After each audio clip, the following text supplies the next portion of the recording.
Comes as the Chinese leader is gearing up to hold a Victory Day military parade in Beijing tomorrow to mark the end of World War II. The event will be attended by more than 24 heads of states, including Vladimir Putin and North Korea's Kim Jong-un, the reclusive leader making a rare trip out of his country as he seeks to bolster ties with China.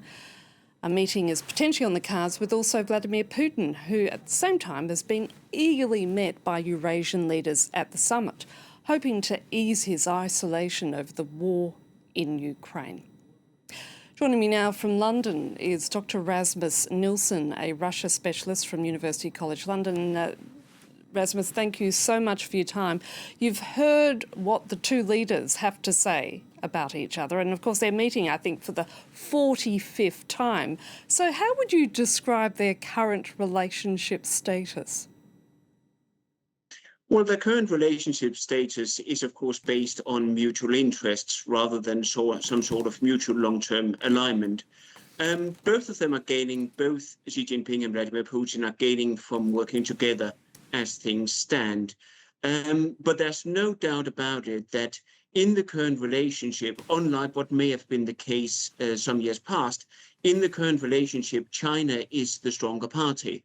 And China does periodically remind Russia of it. So we're looking at now Vladimir Putin going to China, yes, to cement the image that Vladimir Putin matters on the grand stage, on the world stage, but also as a sign to the Chinese that he is willing to come to their country, to their meeting, in order to make deals that the Chinese would accept instead of pushing deals on them.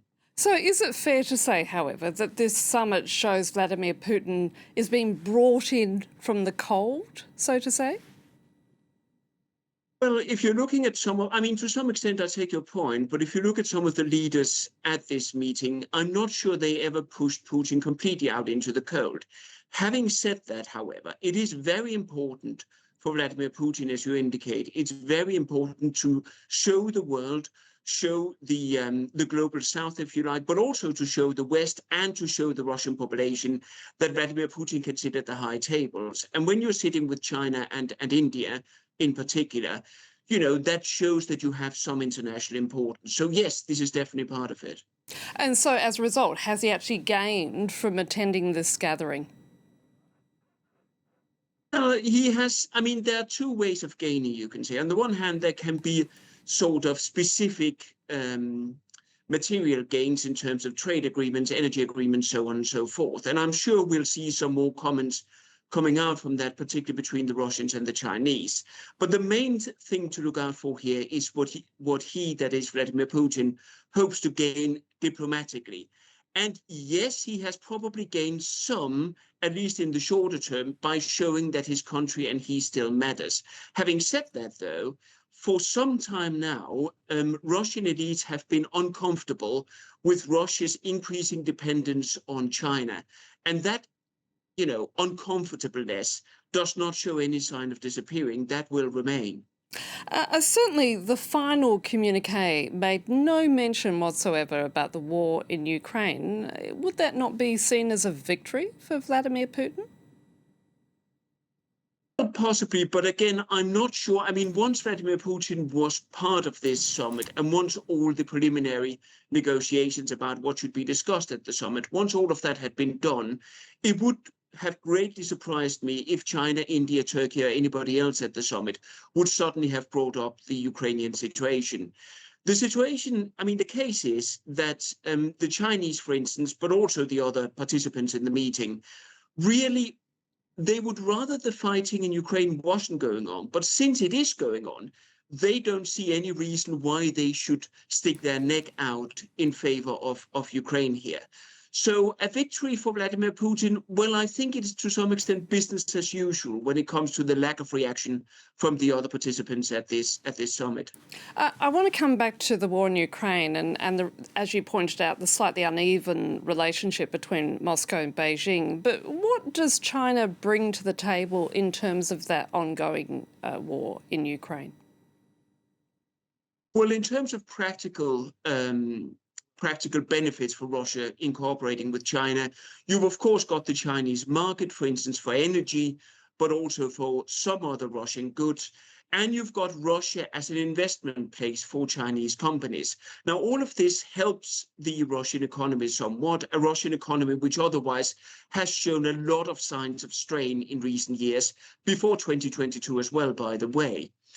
Beyond this, of course, there are also some specific benefits for the Russian military-industrial complex in terms of Chinese components, electronic and other components that the Russians can use. Russia does largely have the expertise to conduct the war as it wishes, but it sometimes lacks the material components and so on, which to some extent at least have been cut off or made more difficult to access from the West.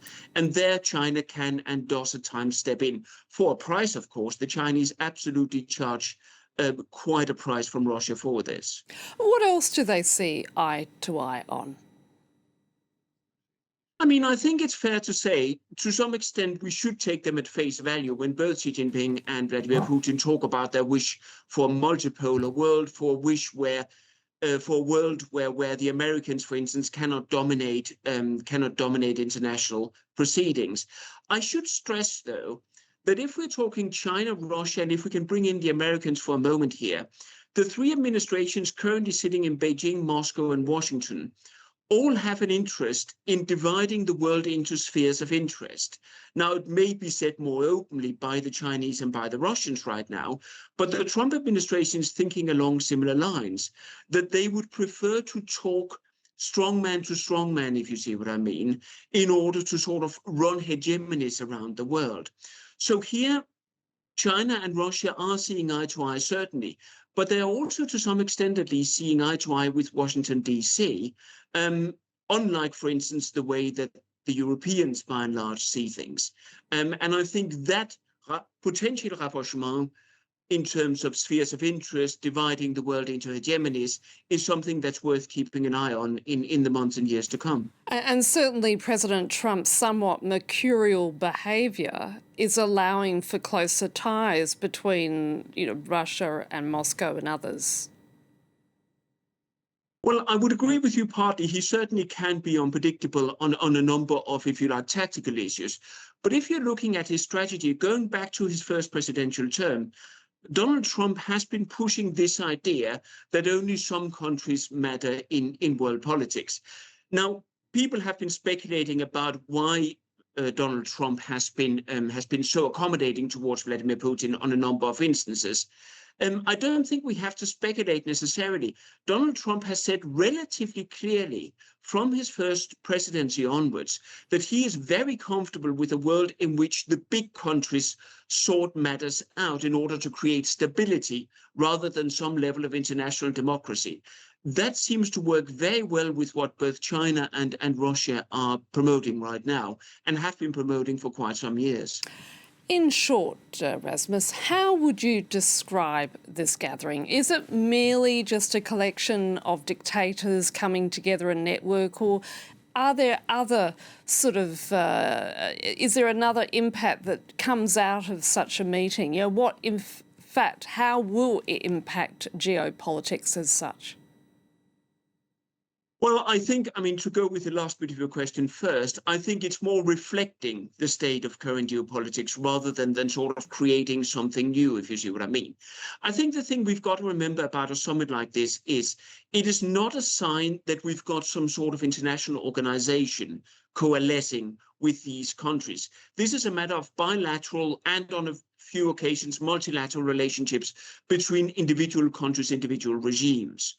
What are we seeing happening? Well, we're seeing a number of countries like Russia, like China, but also, for instance, like Turkey and like India, where the regimes are quite comfortable not being told what to do, if you like, by the West. And they believe that given the current administration in Washington in particular, the participants in this summit taking place now in China, in Tianjin, the participants believe that they have more leeway to arrange their mutual relationships, and in fact that it would be in their benefit to boost their mutual relationships when, for instance, otherwise they might be dependent on, as you called it before, a mercurial American administration's goodwill.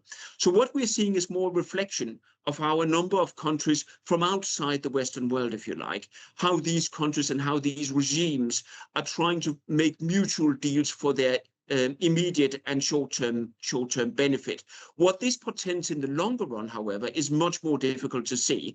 Again, when China and Russia, for instance, when the leaders are talking about eternal friendship and some such, we have no evidence that this will be the case. And I can certainly see tension, for instance, to give you an example, if China and India continue some level of rapprochement in months and years to come, Russia might start finding that quite uncomfortable because they can be left out in the cold. So this is a space to keep watching, if you see what I mean. Dr Rasmus Nilsson, thank you.